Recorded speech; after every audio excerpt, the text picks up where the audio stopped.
maandooriyaashan oo isugu jiray qaybo kala duwan isla markaana dhawaan ay ku soo qabteen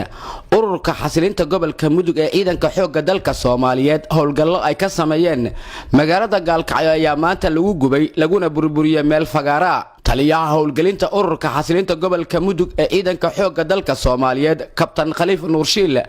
ayaana uga warbixiyay warbaahinta qaranka qaybaha isugu jireen maandooriyaashan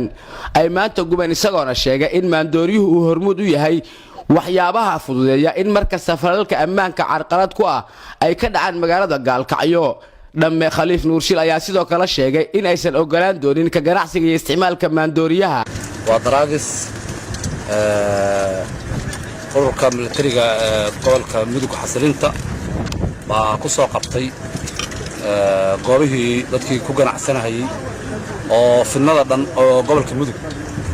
waxa ay ka bilaabato ama dadka finnadaas wada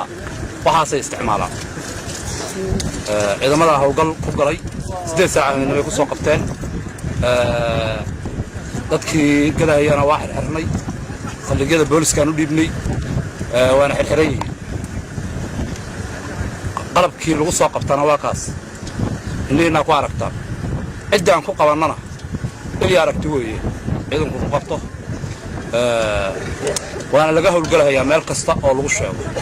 bulshada ku nool gobolka Mudug ayaa si isku mid ah u aaminsan in dadka isticmaala maandooriyuhu ay horseed u noqdaan markasta dhibaatooyinka ka dhasha amni darrada taasoo mararka qaar keenta inay ka dhalato colaad saameyn ku yeelata bulshada ku nool magaalada Gaalkacyo ee xarunta gobolka Mudug Cabdirasaaq Maxamed Axmed warbaahinta qaranka Soomaaliya Gaalkacyo